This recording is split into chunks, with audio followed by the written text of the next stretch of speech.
shot from Curry with 0.6 of a second remaining. The brilliant shooting of Stephen Curry continues. Back to Green, into the hands of Spurwell. Fast break down to Weber. He turns. Look up behind the back. And the step and the foul. What a play by Weber. I've never seen a shooting display like this. Never. 37 in a quarter.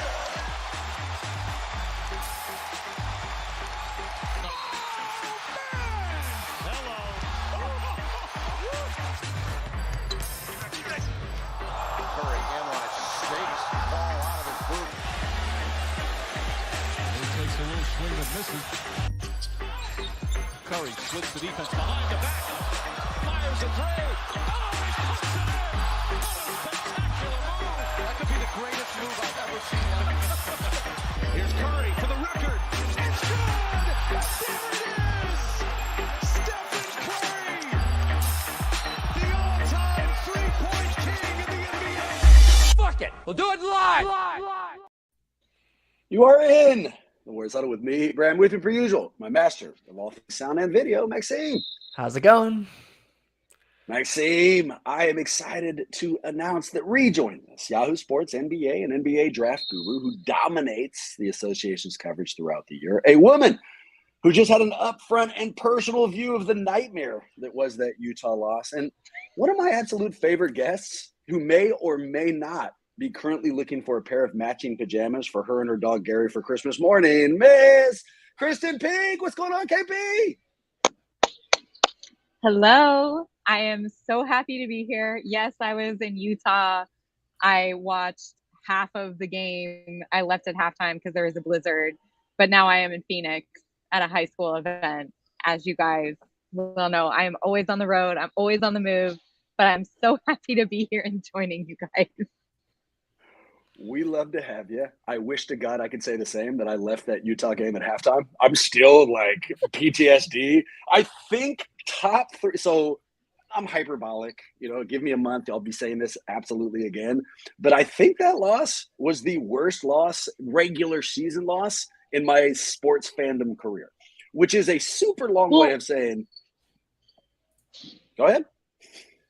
No. I was going to say, so anytime Steph is on the road, when he's in town, you always have to show up early to see, because anytime he does his pregame warm-up is must-watch basketball. So I show up, 3 hours ahead of time, and I'm watching Colin Sexton warm up. I'm watching Moses Moody, and I'm like, all right, where's Steph? This is ridiculous.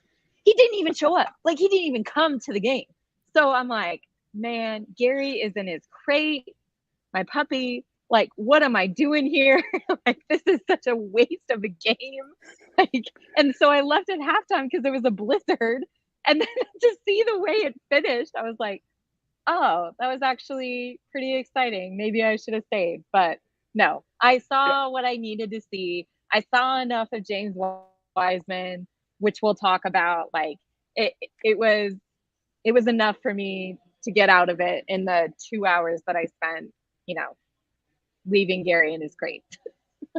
What I need, so I listed you as one of my favorite guests. I mean that. And today I also said I desperately need you. I need that too. I need this kind of separation. I should have left at halftime. I am 12 hours removed and I'm still super fucking upset. I'm hoping you have like a dating story, something, anything before we even jump into this Warrior stuff to push me away from my pissiness currently. Bram, whatever you want. I told you off camera probably one of my greatest dating stories of all time. Do you want me to tell that one? Yes, of course I do. I mean, the last time you told me something that was incredible, you ultimately told me we couldn't share it on air. So I wasn't sure if this one would make it. But yes, of course I want to hear it. Let's go. Okay. Like, so everyone knows dating in Utah is horrible for me personally. I feel like I just have like the X mark on my back. Like, it's horrible. But even before that, in LA, Maxime, I don't even know if you know the story, but like the first guy I dated after the guy I was with for 6 years, was this Australian dude. I lived in Australia for 2.5 years. So like we clicked on that sort of thing. We even like when I was living in Australia, he lived like 4 blocks away from me. So like we had this connection even in LA. And so first date, he like takes me to the Jimmy Kimmel show because he's friends with Jimmy Kimmel's dad. And like we're backstage with Jimmy Kimmel. He like catches a t-shirt for me, like outside. I don't know what's going on behind me. But like in the audience, like it is like epic, right? And so then like date number 2 or 3, he's like, hey, you know, in his Australian accent, like, why don't you come over to my house? We'll shoot hoops at Venice Beach, and then I'll cook dinner, and you know, we'll make a night of it. And I was like, oh, how cute. Like this dude is not a basketball player. So I was like, oh, he's trying. So I go to his house, we go to Venice Beach, and like he's a runner, like he's a marathon runner. Like I ran a marathon in Antarctica. This guy won the marathon in Antarctica. Like that's like how athletic he is, right? Well, he's not athletic. That's how good of a runner he is. So he's like, so he's like dribbling the ball. You know, I could already tell like, oh my gosh, he does not know how to play basketball. So he goes, oh, let's play some one-on-one. So I was like, are you sure? And he goes, yeah. So he checks the ball up. I dribble left, and then I cross over. I go right. I'm gonna blow by him and you know, have a layup. He falls over and like grabs his foot and is like hurt. Literally, we go to the hospital. He broke his ankle. Like I crossed him over. And he broke his ankle. Like that is literally, I mean, the worst day ever.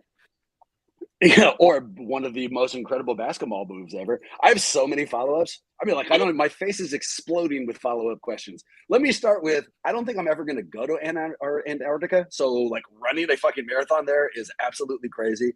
I love that you skipped beyond, oh, yeah, we just casually had a meal with Jimmy Kimmel. I mean, just sure, what an incredible first day. But here's where I will begin my follow-up questions. Krysten, if you saw him dribbling and thought to yourself, all right, this guy doesn't play hoop, and you just had a good fucking day with him, why did you decide to throw a hesitation move at him? Why not just like, you know, throw up a jump shot or something? You didn't have to embarrass the man. It wasn't even that big of a move. Like you have to remember, I'm in my mid-30s. Like I haven't played a 5-on-5 basketball game competitively since I was like 22, 23. So when I tell you, like, I gave this guy the shimmy and like crossed him over, it wasn't that big of a move. He was just that bad. And I broke his ankle. Before you knew he was hurt. Literally, right? So I broke his ankle. There's got to be a moment. He's crumpled on the ground, but you think he's just fallen. You know, it's a lack of athleticism. You don't know he's dealing with something that requires hospital care. Before you realize he's hurt, had you lost all respect for him? You know, like if he wasn't hurt, but he got right back up, would the date have continued? Or no, it was done. The second he fell down trying to guard you, there was going to be no more relationship. When he fell down, I was like, oh God, how is he going to make dinner for me now? That was honestly my first thought. Holy shit. You know what? You've done the impossible. I'm not thinking about Jordan Clarkson. I'm like, this is unbelievable. I've actually moved beyond the Utah thing. Maxime, if that's you, okay, you're on a date. You crushed it the first time. You've used your dad's connection to Jimmy Kimmel. Luckily, you got that shirt. You know, you have no guarantee that's happening. That's happening. Krysten obviously likes you. Everything's going great. You decide to play hoop, and now you've fallen down to the ground. Take away the broken ankle. Is there any way that you could go on a second date, or like no, like this entire thing? I know she's lost like any respect. There's no way I can keep going. How could you? Like you're saying, not even the broken ankle, just falling over. I think that would be it. Yeah. I don't think I would have to move states. I think that would be the end of it. I would hate you, Krysten, No. Wait, I wouldn't be able to tell you. Wait. Can I tell you? So this guy, so like. Not only like this is even worse. So like when I tell you like he won the Antarctica marathon, the marathon that I just ran, he won it. So he is sponsored by ASICS, and so we're in the ER, and he's like, "Oh, I need to call my sponsor. I'm supposed to go to Mexico." He's like, "I'm supposed to go to Mexico City. I'm planned, or people are planning for me to win this marathon in Mexico City." And I'm like, "What?" And he goes, "Yeah, I'm sponsored by ASICS." And I was like, "Oh my gosh."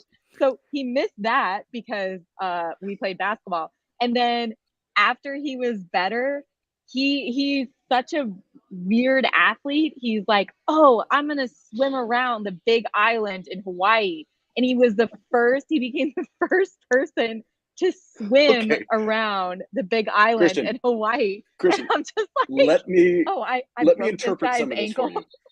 Yes, let me interpret some of this. Amazing. Maybe I'm wrong. I've never met this gentleman. Who the fuck knows? But I can tell you that if you and I played hoop on a date and you put me to the ground and I broke my ankle, if I found myself saying things like, "I have to call my sponsor," or "Guess what I just did? Swam around Hawaii," really what I'm saying is, please forget that you just broke my ankle. Like, no, I'm an athlete. Pay no attention to the fact that you had to bring me to the fucking hospital on a date. So give us, as of right now, still in your life? Or did you move on? Because my guess is you lost all respect and you're out. Okay, can I tell you, before he like moved to Brazil or wherever he is, because he's Australian, he's like, "Oh, I'm gonna move to Brazil and like I'm gonna do Google Earth, whatever, AI, I don't know." He like sent me a handwritten note, and I never get handwritten notes, so I get this note in the mail, and I was just like, "Oh, so nice of him." Like I literally broke his ankle, and he's like sending me a thank you card in the mail before he moves on to South America, and I never see him again. I think there's a better than 30% chance he's still in LA and just gave you that South America shit because he was so embarrassed and got the fuck out. Like, just hopes to God he doesn't run into you. And if he does, he's gonna be like, "Krysten? Weird. I just got back from South America." All right. I feel emotionally equipped to talk about this game now. You've taken me out of like my super ugly ass feelings, and we can now move on. Let's go to our golden questions.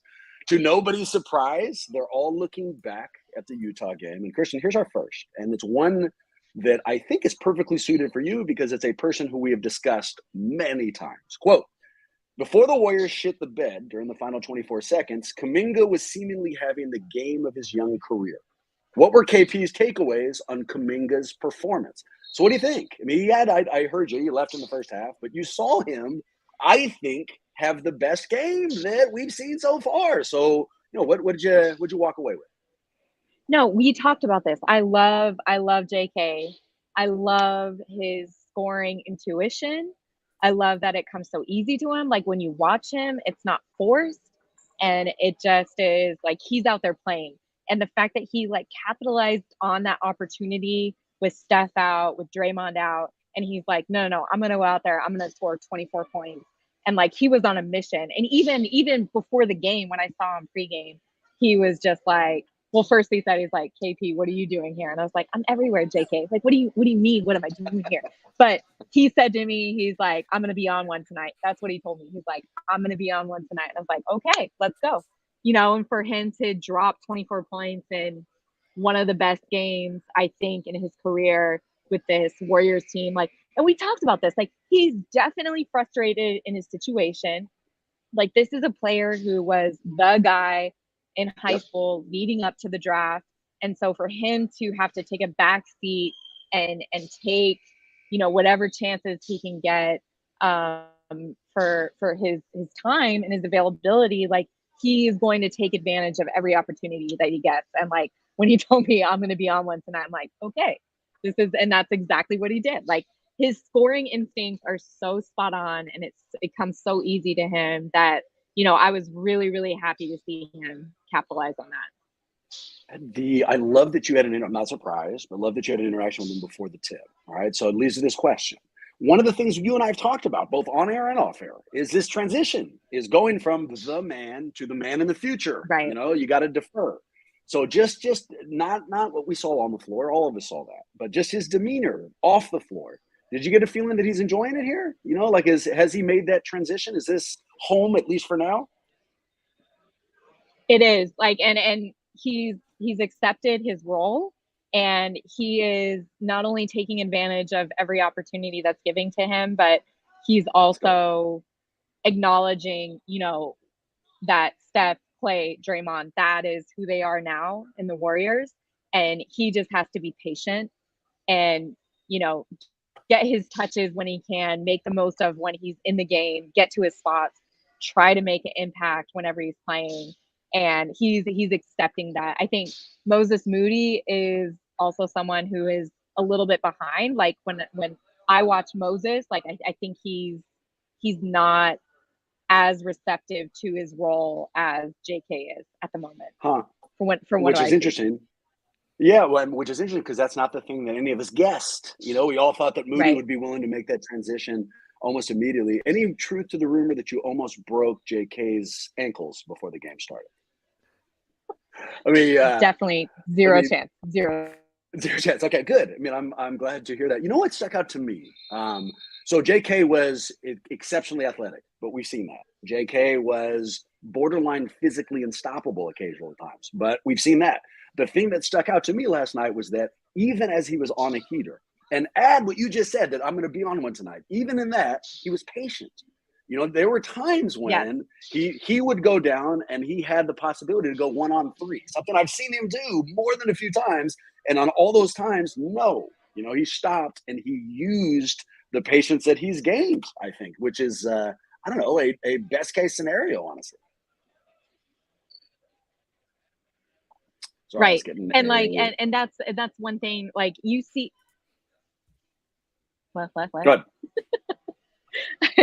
No. I was gonna say, like, the thing with JK is, you know, you see, there's always a transition from high school to college and college to the NBA, and there's always this massive jump. And like Tyrese Maxey has told me, he's like, the biggest thing for me is the pace, and you have to figure out the pace of the game at the NBA level. And I feel like JK is finally, you know, we're year 2-3 into his career, and he's finally figuring out the pace of the NBA game and like adjusting to it, you know, being patient with it, not trying to bully himself into the lane 1-3 or 1 verse whatever. Like he's being very patient and adjusting to that pace of the game.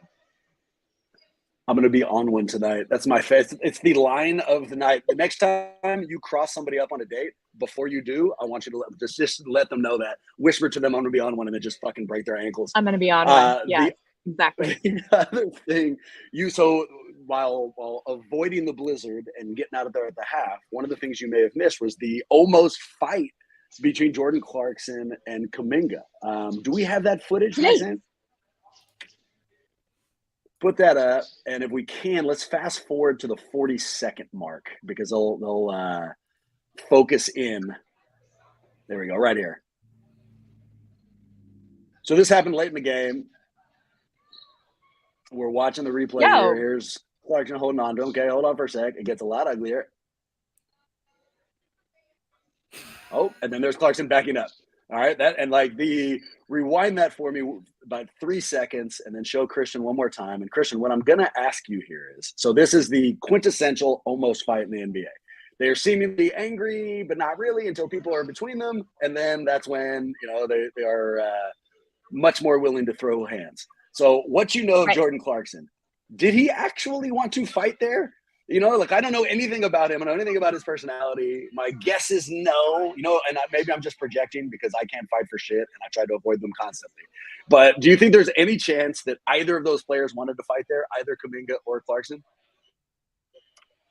Okay, if Jordan Clarkson wants to fight Jonathan Kuminga, he's going to get his ass handed to him. Like, I don't even know what he's trying to be, like this tough guy. Like, I know Jordan Clarkson. Like, he has no business trying to throw hands with JK. Like, JK, like you guys, if you knew JK and you were standing with him face to face, like he's a unit. Like, he's solid. Like, I don't know what Jordan Clarkson is doing trying to like throw hands with Jonathan Kuminga. Like, I don't care if he's 4 years older than him. Like, JK will beat his ass. Like, none of that makes sense to me. None of it.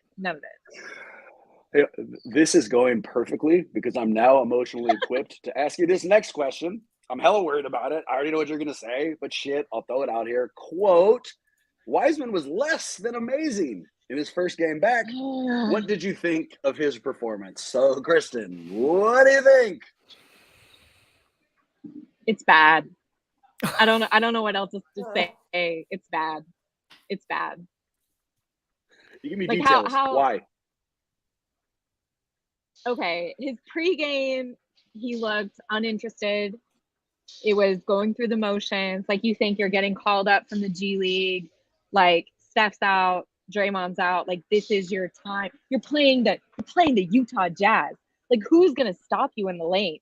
Like, this was his moment to shine, and he looked horrible. He looked uninterested in the pregame. Bram, I even texted you at halftime. He's sitting. So when you're a rotational player, one of the 5, 6, 7, 8 players that are going to be in the game, you usually sit closer to the coaching staff, right? No. Yep. James Wiseman was sitting the last seat on the bench next to the reserves who are never playing. So he's sitting there, like, Steve Kerr would be like, call his name. He'd get up, gingerly just go in and check in, like, no sense of urgency. Like, he didn't play great.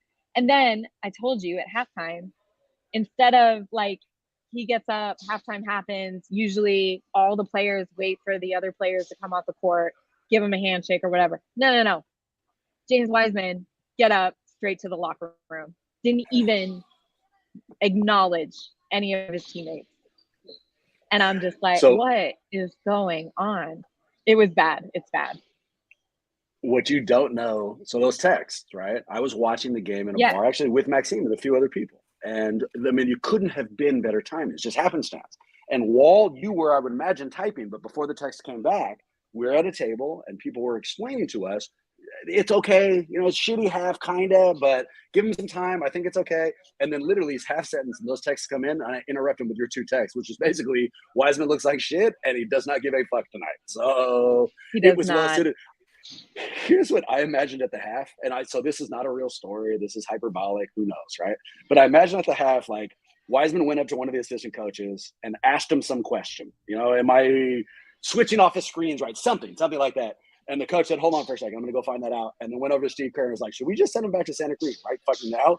Like, is there an Uber that can take him from Utah to Santa Cruz or a flight? Because what he didn't see is that if he's not going to get minutes in that game when nobody's playing, right? You know, and like this is the opportunity and they have no big men. I'm sure there might be a bright future, but there is no bright present. And that was a depressing game for me, Krysten. It was so what's bad. The most optimistic thing you can say about Wiseman? So be realistic. Don't lie to me, you know, but if you have to be optimistic, what can you say? Trade him. Trade him. That's that. Try to get your money back. Trade him. That's as optimistic as I can get. Well, if we'd like to do that, Maxime, can you scrub the last 45 seconds from this so that there's no footage out there of all of us saying that he's absolutely terrible? Maxime, you've maintained optimism with Wiseman. You're probably the most optimistic person on this show. You know, I try to be optimistic, but I'm insane. My need for therapy prevents me from really being optimistic. We have heard a lot of people taking shots at Wiseman, you know, and KP unfortunately was ahead of that curve by months. As we stand here right now, you know, what are your thoughts, Maxime? I mean, months. I think KP was ahead of that by years, if I'm not mistaken. I told you guys to take LaMelo Ball at 2. Remember that? Like, I was like, you guys have to take LaMelo Ball. I don't understand why Wiseman is even in consideration. Go on. No, you also, as we were discussing a few days ago, I recommended if we don't do that, we could trade down and take Halliburton, and well, that would have been a nice move too. So here we are. Here's the thing, though. The word that you used, I don't think I've ever heard any other NBA player have the adjective gingerly put in front of them, that's not a word that I want to hear associated with anybody in the NBA, much less a center. So I'm not feeling very optimistic about where this is going right now. I hated that too, but not as much as the fact that Krysten just laughed at your joke harder than anything I've said so far, which really bothers me. KP, you know that's a rule that I feel like we talked about that off air, so I'm not sure what to do about it now. I laugh at everything. I don't know what you're talking about. The Wiseman thing bothers me and upsets me. Let me go towards our last question. So I actually have 2 left, but I'm going to jump to the last one. I see your studio, so to speak, is getting filled up there, KP. So we'll get you out of here. No, literally. No. Hold on. Literally, I'm in an empty cafeteria, and the only 6 or 7 people that are in this cafeteria decided to sit right behind me. Like, I don't understand it. Go on. That's why I'm like, that's the kind of thing that would super bother me. Yeah. Also, I don't think you used the word literally right there, because you're definitely not in an empty cafeteria. I see like 20 fucking people right behind you right now. But the question I'm going to skip. Somebody wrote in to ask us, was Jordan Poole fouled to end the game? Here's why I'm skipping it. No, he wasn't. That maybe got pushed to the ground, but when they actually stripped it, I don't think it was a foul. I'll give you the glass half full-ist way I can put it. I'm trying to come up with an upside on the way that game ended. So my kid, right? I watch her occasionally learn the best via mistakes. I can explain to her that fire is hot, but it's not until she gets fucking burned until she understands like what that means. And then after she gets burned the first time, you're not touching fire again, at least not on purpose. You can explain to Jordan Poole the importance of ball security. You can talk about that in 1,000 ways, but it's not until a steal ends the game in the most improbable way possible that he gets burnt and learns it. So I maybe this was a step along the way in Jordan Poole's maturation. Instead, here's our final question, and it's a judgment. On a scale of 1 to 10, how much of your emotional well-being is wrapped up in the Warriors' regular season games? So don't give us a straightforward answer. We're going to guess. Start with me. Krysten, take a crack. So on 1 to 10, 1 being, I don't care, I've got a good life, who's going to watch it? 10 being, this is the most important thing, like I can't stand this. What do you think? Where do I land? No, you're a 10. I know you're a 10 because you just said that loss to the Utah Jazz was one of the worst regular season losses that you've ever seen. Mind you, I'm leaving at halftime because it's snowing outside and I gotta walk Gary. And Steph isn't playing, Draymond isn't playing, and you're texting me this is the worst loss ever. No, you are a 10 all the time, regardless of who the Warriors are playing. Maxime? Yeah, I mean, it's just, I go back to, you guys know Spinal Tap, right? Does it go to 11? Because that'd be the only way it wouldn't be a 10. It's a 15. I've had moments I came back last night, my wife wasn't there. I came back last night and she said, how'd the game go? And I said, how'd the game go? For no idea why I did that. I was just being an asshole for no reason because one, because I'm an asshole and a terrible husband, but 2, because I was just in my feelings and I needed somebody to lash out at. So yes, it's a 10. And if it goes up higher, it is more than that. Let's guess for Maxime. So I want to say 10, but I think he's a little healthier than that. I think he can hedge it back. I think his initial thought is a 10, but then he's able to I have this going on in my life and, my wife and I've got a good job and can talk himself back off the edge. I think he gets to about a 7 is where I'm going to put Maxime. Listen, Maxime is a little more, he's normal. And so he sees that. You have to phrase it that way. He sees that Steph and Draymond are out and they're playing the Jazz. And he's like, whatever happens this game, who cares? I'll watch it to see if James Wiseman does anything after being called up to the G League. Oh, James isn't doing anything. Okay, JK is having a 24 points. Great. He's a little, I would give it a 6. He's just watching it to watch it. Can we call it less passionate and not normal? I mean, there feels like there's a lot of different ways that we could have phrased that. I don't know. Normal Maxime, what's the answer? I have two comments. First of all, I think you're at a baseline 4 if you also think that was the worst loss that you've ever seen of the Warriors, because I don't know how anybody could feel any differently. So I don't know if that bumps my number back up, but here's the thing. I think a 7 is about right on a day-to-day basis, but I was already kind of having a shit day. KP, we recorded yesterday. I was really pissed about my internet connection. And so it just kind of compounded. And here's the thing is at the end of it, I was so cranky when I got home that I probably said something equivalent to my wife of, how was the game? And so clearly I'm a little bit more deranged than I'd like to let on with some of this stuff. So like I still woke up That's this morning pretty angry. Okay, I'll take it 8. Also, Okay. Krysten, he kind of lied to you there because he did not have an internet connection during our last show. You could not fucking. If it was like a stick drawing, it would have been a much better depiction of where he ultimately came from. But you're not going to escape this, Krysten. So I'm going to have to change the question. If it's just a regular season game, a 1, you don't give a fuck. You're covering it. You're there just to take in the basketball. So here's the question. I want to focus on a game when you're watching a player, first game in the NBA, someone you have covered forever. They are a friend. Okay. They mean a lot to you. Yep. You want to see them succeed. So in that circumstance, what does the game mean to you? I'm going to say 10, but hedged. 10, but you don't admit it to anybody. You're not hyperbolic like me. You wouldn't even tell that person. You play it cool. But internally, when like if they're at the line or something like that, it's the individual performance that means the 10 to you. So I give you a 10. Don't answer yet. Let Maxine. What's your guess?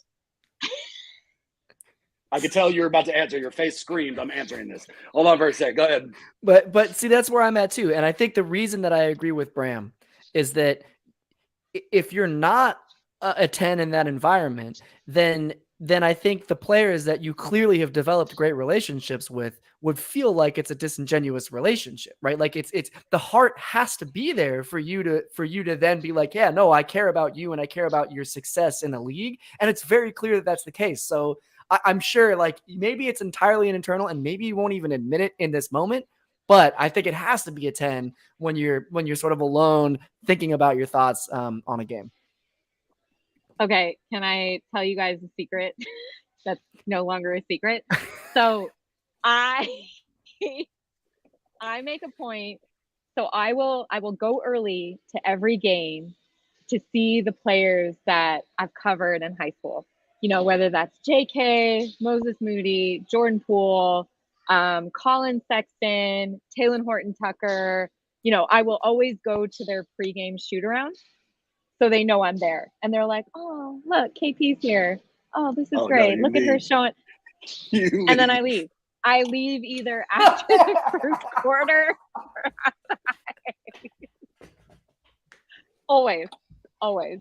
Unless I have to cover the game. And I'm like, and then I'm annoyed that I went early, show them that I'm there, and I have to stay until the end of the game. Okay. The only answer that would have impressed me more. Only answer that would have impressed me more than that one is if you told me, yep, I show up for the shoot around and then I have my twin sister sitting for the full game, you know, and like wave a couple of times from the stands. Like, oh, she super cares. Last question, Krysten, again, 1 to 10. How bad did you feel when you saw that dude on the ground with a broken fucking ankle? I'd go 2. I think you'd lost too much respect for him. And you're like you didn't like the circumstance. It sucks. The day's over and like you're upset. No. But as far as like feeling bad about what happened, maybe 1. Wait, my first thought when he went down with like the rolled ankle / broken ankle, I was like, well, who's going to make dinner now? That was my first thought. I'm surprised you didn't just leave. Awful. I know. And even we're in the ER and I said to him, because it was only like date number 2 or 3.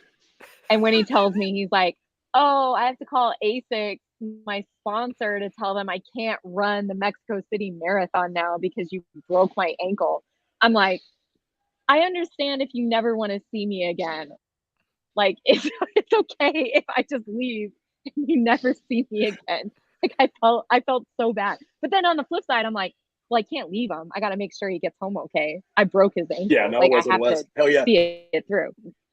The other thing you thought to yourself is, So I'm going to go bad. ahead and not buy any ASICs. Like, if this guy is representing ASICs, I'm not super impressed by his athletic acumen. Krysten, thank you. Yes. You have done the fucking impossible. When we talk about how crazy I was taking this loss, I hope you guys know it is true. I've been distracted all day, and I now feel like I'm pissy about it, but I'm light. I've been laughing, something that I did not think was possible, 30 minutes ago. So nicely done. I'm sure I'm not alone. For people who need way more KP in their life, where do they go? You can follow me on Twitter at Krysten Peek, Instagram, same thing, and read all my stuff. I don't even know why I'm always on this Warriors podcast. I don't cover the Warriors. I cover the NBA draft. But you can read my stuff on Yahoo Sports. And, who knows who the Warriors are going to get this year or next year or whatever. But, I will know whoever they're getting in the years to come, for sure. I've probably been covering them since they were 15. What you should know is that when we actually release this video, it's going to be your mouth moving, but all it's going to say is, and I'm a Warrior specialist. So, that's great. We really appreciate your Warrior speciality. Yeah, it's very important to us. For us, if you want to reach out to us, let us know we've done a good job, bad job, any job, or even just to get us a question for the Golden Questions. You can shoot that email to huddle@warriorshuddle.com. See that super professional thing on the bottom there, Krysten? Look at this. that. Yes. Oh, yeah. Our YouTube channel is coming together. It's high production value, which is actually the perfect time to plug YouTube. If you want to see what our radio faces look like, just to drop comments, because during the live shows, you can drop comments, and then those comments actually become part of the video. So anybody who watches them will then see the video. Or perhaps most importantly, just want to help us, just go to YouTube, put it up, and press play. You can turn down the volume. You can turn off your screen. Just the plays help us out. Another way you can help us is if you hop on Patreon, look up Warriors Huddle, and if you give us $1 a month, you don't know the difference it makes. With that in mind, go Warriors. Hopefully, see you real soon.